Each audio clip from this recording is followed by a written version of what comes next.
Section 1. You will hear a young man phoning a town's youth council. First, you have some time to look at questions 1 to 5.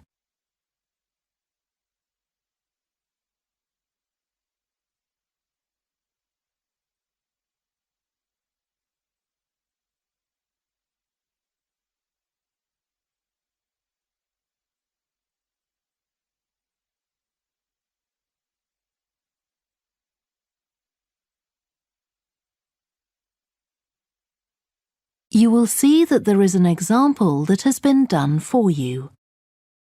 On this occasion only, the conversation relating to this will be played first. Good morning, Youth Council. Caroline speaking. Oh, hello. I'm interested in standing for election to the Youth Council, and I was told to give you a call. That's good. Could I have your name, please? Yes, it's Roger Brown. Thank you. The young man's name is Roger Brown, so Brown has been written in the space. Now we shall begin. You should answer the questions as you listen, because you will not hear the recording a second time. Listen carefully and answer questions 1 to 5. Good morning, Youth Council. Caroline speaking. Oh, hello. I'm interested in standing for election to the Youth Council, and I was told to give you a call. That's good. Could I have your name, please? Yes, it's Roger Brown. Thank you. I'm Caroline, the Youth Council Administrator. So, do you know much about what the council does, Roger? I've talked to Stephanie. I think she's the chair of the council. That's right. And she told me a lot about it. How it's a way for young people to discuss local issues, for example, and make suggestions to the town council. That's what made me interested. Fine. Well, let me take down some of your details. First of all, how old are you? You know the council is for young people aged from 13 to 18. I've just turned 18. And where do you live, Roger? Well, that's a bit complicated. At the moment, I'm looking for a flat to rent here, so I'm in a hostel from Monday to Friday. I go back to my parents' place at the weekend. OK, so where's the best place to send you some information about the council? Oh, to my parents' address, please. That's 17 Buckley Street, Buckleigh Street, Stamford, Lincolnshire. Though you don't really need the county. Oh, I know Stamford. It's a lovely town. And what's the postcode? PE9 7QT. Right, thank you. So are you working here or are you a student? I started studying at the university a couple of weeks ago, and I've got a part-time job for a few hours a week. What do you do? Well, I've done several different things. I've just finished a short-term contract as a courier, and now I'm working as a waiter in one of the big hotels. Uh-huh. That can't leave you much time for studying. Oh, it's not too bad. I managed to fit it all in. What are you studying? My ambition is to go into Parliament eventually, so my major subject is politics. That's partly why I think the Youth Council is important and want to be a part of it. And I suppose you're also taking a minor subject, aren't you? I know a lot of people study economics too. I chose history. To be honest, I'm not finding it as interesting as I expected. Before you hear the rest of the phone call, you have some time to look at questions 6 to 10.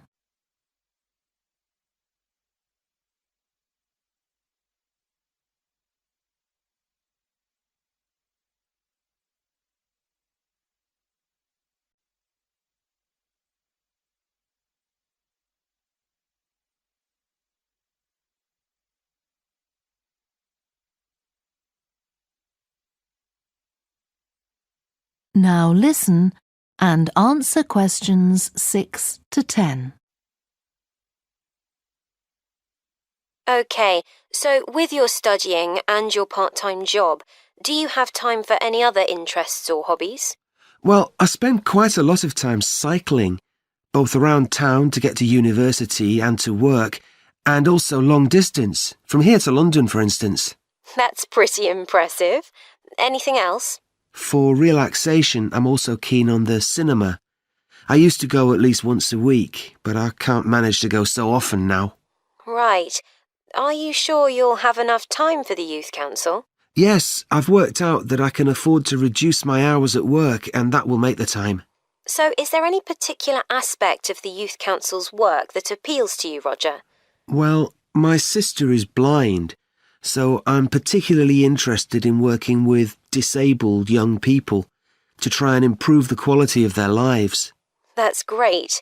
Well, the best way to get involved is to be nominated by some people who you know. Right. Can you tell me how to set about organising that? You should talk to Jeffrey, our elections officer. I can arrange a meeting in the council office with him, if you like. Yes, please. He'll be here next Monday, if that suits you. That's the 14th, isn't it? Yes. I can manage late afternoon. Would you like to suggest a time? He generally leaves around 5:30. Well, would 4:30 be okay? My last class finishes at 4, so I'd have plenty of time to get to your office. Right, that's fine. Oh, and could I have a phone number we can contact you on? Yes, my mobile number's 07788 136 711. Thank you. Well, we'll look forward to seeing you next week. Thanks very much. Goodbye. Bye. That is the end of section 1. You now have half a minute to check your answers.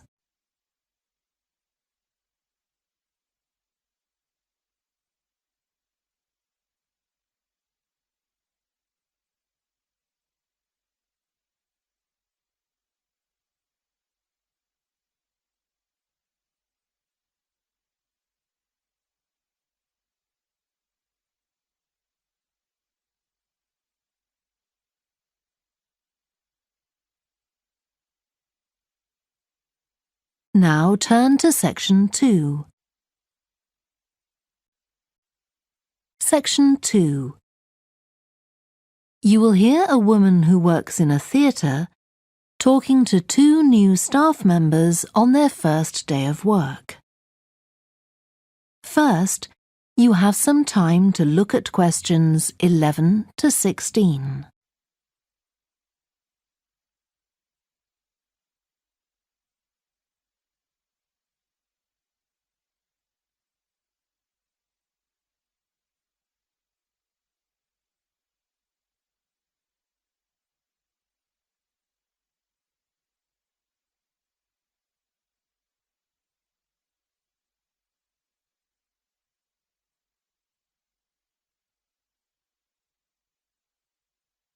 Now listen carefully and answer questions 11 to 16.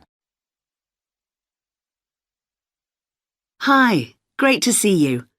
I'm Jodie, and I'll be looking after both of you for the first month you're working here at the Amersham Theatre. I'll tell you something about the theatre now, then take you to meet 2 of the other staff. It's an old building, and it's been modernised several times. In fact, as you can see, we're carrying out a major refurbishment at the moment. The interior has just been repainted, and we're about to start on the exterior of the building. That'll be a big job. The work's running over budget, so we've had to postpone installing an elevator. I hope you're happy running up and down stairs. When the theatre was built, people were generally slimmer and shorter than now, and the seats were very close together. We've replaced them with larger seats, with more legroom.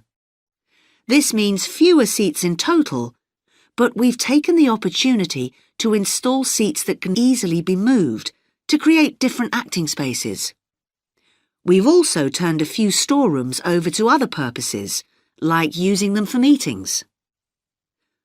We try hard to involve members of the public in the theatre. One way is by organising backstage tours, so people can be shown round the building and learn how a theatre operates. These are proving very popular. What we're finding is that people want to have lunch or a cup of coffee while they're here. So we're looking into the possibility of opening a cafe in due course. We have a bookshop which specialises in books about drama, and that attracts plenty of customers. Then there are 2 large rooms that will be decorated next month, and they'll be available for hire, for conferences and private functions, such as parties. We're also considering hiring out costumes to amateur drama clubs. Now I want to tell you about our workshops. We recently started a programme of workshops that anyone can join. Eventually, we intend to run courses in acting, but we're waiting until we've got the right people in place as trainers. That's proving more difficult than we'd expected. There's a big demand to learn about the technical side of putting on a production, and our lighting workshop has already started with great success. We're going to start one on sound next month. A number of people have inquired about workshops on makeup, and that's something we're considering for the future. A surprise success is the workshop on making puppets. We happen to have someone working here who does it as a hobby, and she offered to run a workshop. It was so popular, we're now running them every month. Before you hear the rest of the talk, you have some time to look at questions 17 to 20.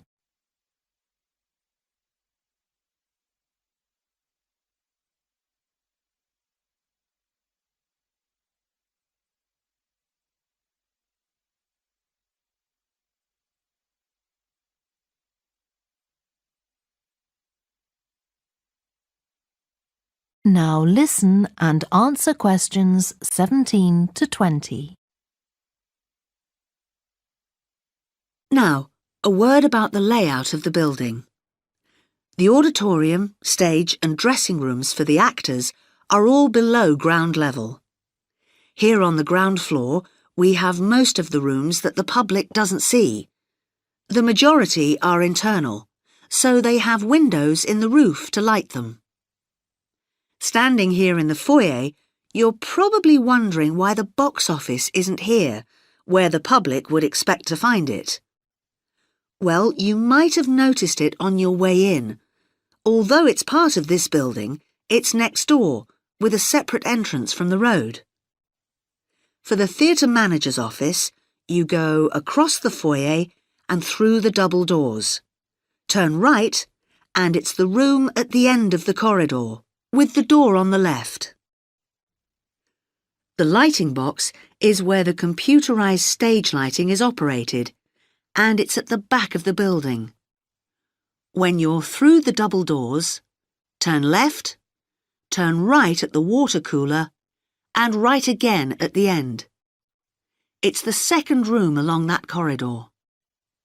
The lighting box has a window into the auditorium, which of course is below us. The artistic director's office is through the double doors, turn right, and it's the first room you come to on the right-hand side. And finally, for the moment, the room where I'll take you next, the relaxation room. So, if you'd like to come with me. That is the end of section 2. You now have half a minute to check your answers.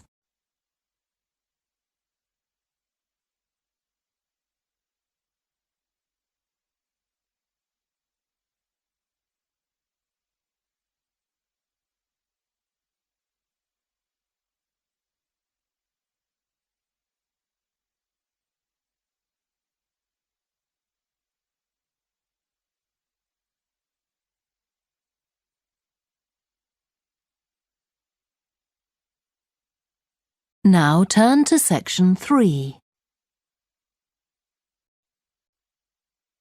Section 3. You will hear two biology students called Helen and Colin talking about the report they are writing on their recent field trip to a seaside area called Rocky Bay. First, you have some time to look at questions 21 to 26.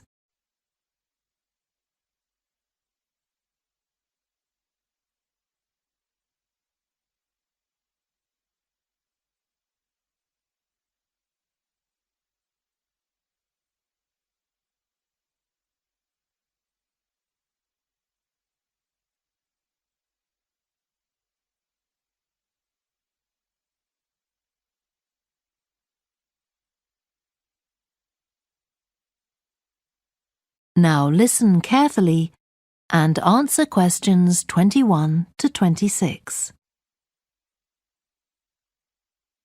I've brought my notes on our biology field trip to Rocky Bay, Colin, so we can work on our report on the research we did together. OK. I've got mine too. Let's look at the aims of the trip first. Right. What did you have? I just put something about getting experience of the different sorts of procedures used on a field trip. But we need something about what causes different organisms to choose particular habitats. I agree. And something about finding out how to protect organisms in danger of dying out. In our aims? But we weren't really looking at that. I suppose not.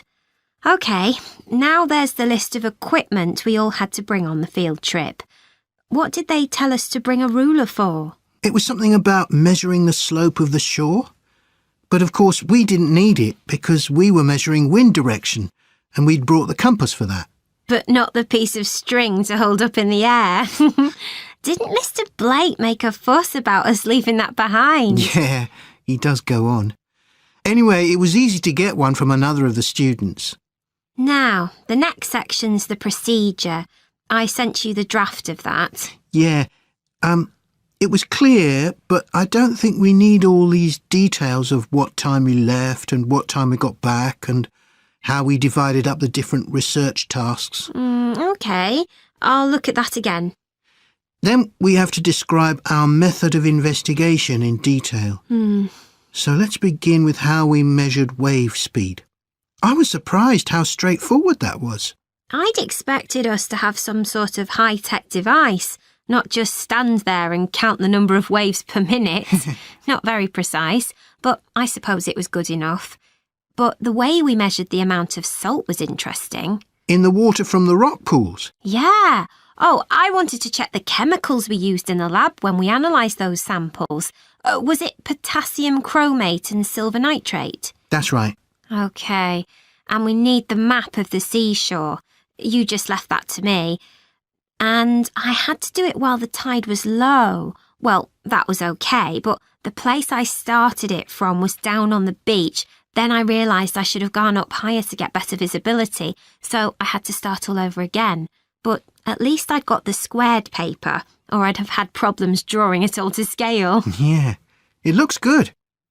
We could get a map of the region off the internet and see if we need to make any changes. I had a look, but I couldn't find anything. But you took some pictures, didn't you? Yeah, I'll email you them if you want. OK. I'll make my amendments using those. Then I can scan it into our report. Great. Before you hear the rest of the discussion, you have some time to look at questions 27 to 30.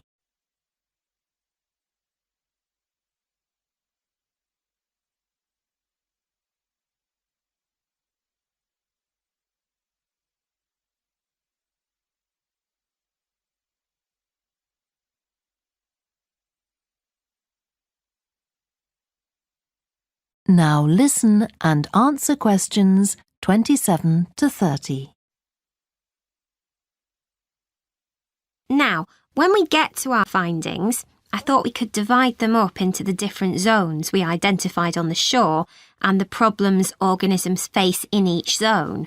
So for the highest area... The splash zone? Yeah. We found mostly those tiny shellfish that have strong hard shells that act as protection. But not from other organisms that might eat them, predators. No, that's not the main danger for them. but the shells prevent them from drying out because they're in the open air for most of the time. Right. And since they're exposed, they need to be able to find some sort of shelter or cover themselves up so they don't get too hot. Then in the middle and lower zones nearer the sea, we need to discuss the effects of wave action. Yes, and how organisms develop structures to prevent themselves from being swept away or even destroyed by being smashed against the rocks. I haven't done anything on the geological changes. I don't know what to put for that. No, we weren't concentrating on that. Maybe we need to find some websites. Good idea. I've got the lecture notes from Mr. Blake's geology course, but they're too general. But we could ask him which books on our reading list might be most helpful. Right. OK. Now, I did a draft of the section of sources of possible error in our research, but I don't know if you agree. For example, the size of the sample and whether it's big enough to make any general conclusions from. But I thought actually we did have quite a big sample. We did. And our general method of observation seemed quite reliable. But we might not be all that accurate as far as the actual numbers go. Yeah, we might have missed some organisms, if they were hiding under a rock, for example. I wasn't sure about the way we described their habitats. I decided it was probably OK. Yeah, and the descriptions we gave of the smaller organisms, they weren't very detailed, but they were adequate in this context. I'm not sure we identified all the species correctly, though. OK, we'd better mention that. Now, how are we going to... That is the end of section 3. You now have half a minute to check your answers.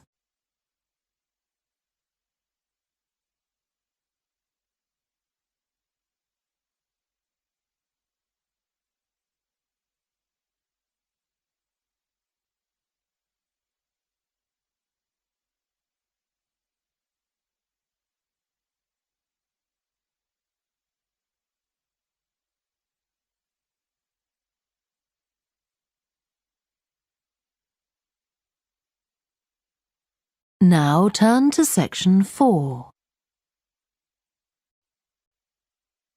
Section 4.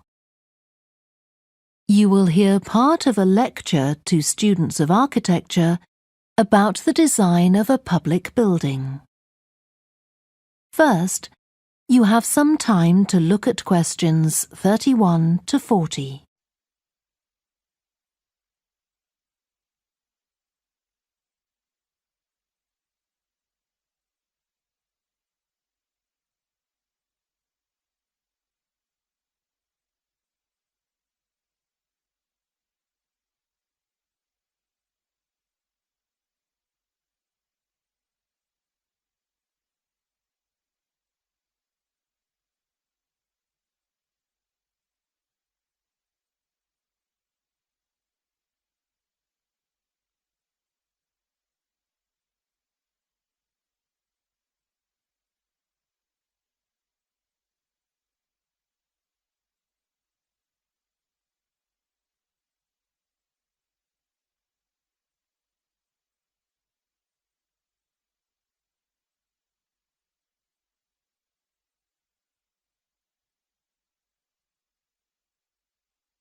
Now listen carefully and answer questions 31 to 40.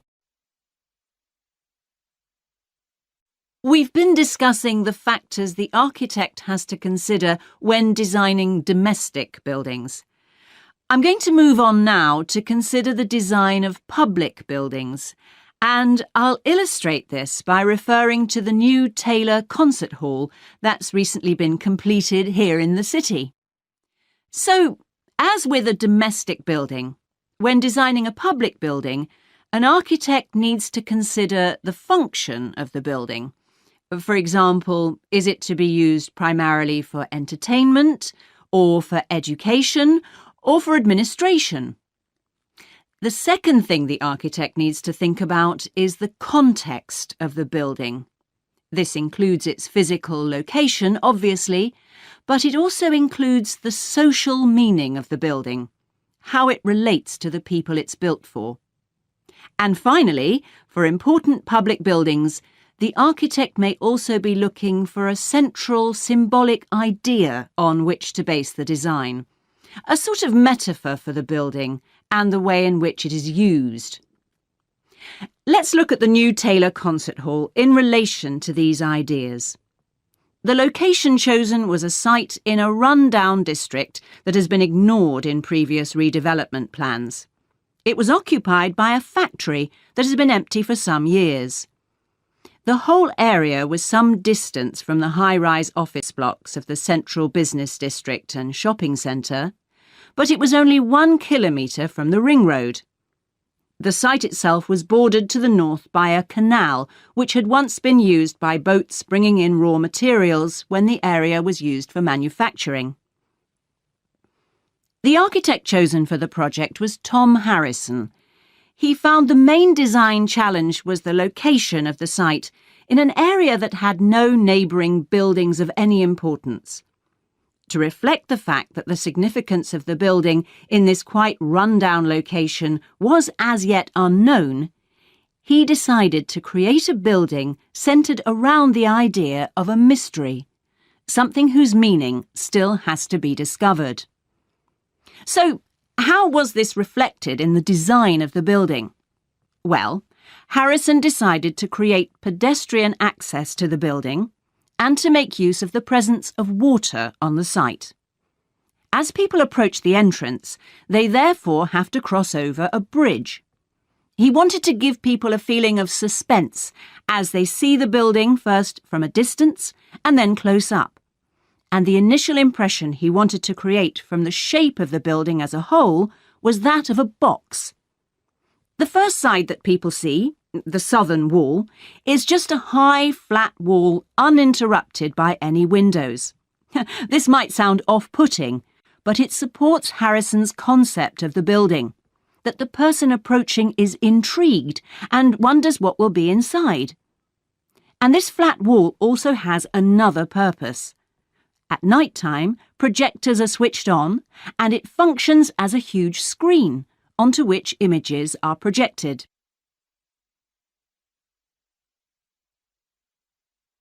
The auditorium itself seats 1,500 people. The floors supported by 10 massive pads. These are constructed from rubber and so are able to absorb any vibrations from outside and prevent them from affecting the auditorium. The walls are made of several layers of honey-coloured wood, all sourced from local beech trees. In order to improve the acoustic properties of the auditorium and to amplify the sound, they are not straight, they are curved.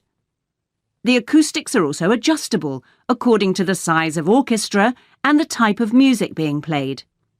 In order to achieve this, there are 9 movable panels in the ceiling above the orchestra, which are all individually motorised.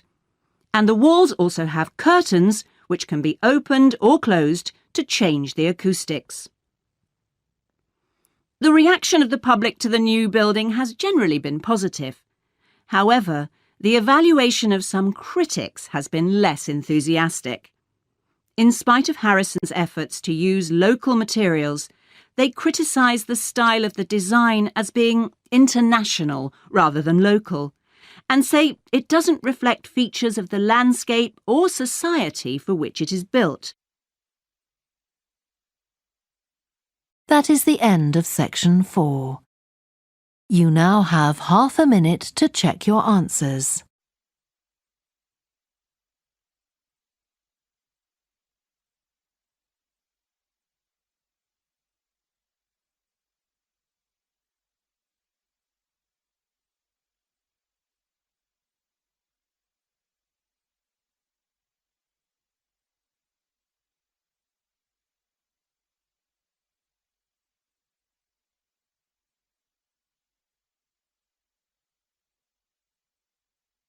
That is the end of the listening test. You now have 10 minutes to transfer your answers to the answer sheet. Please stop writing and wait for your question booklet to be collected.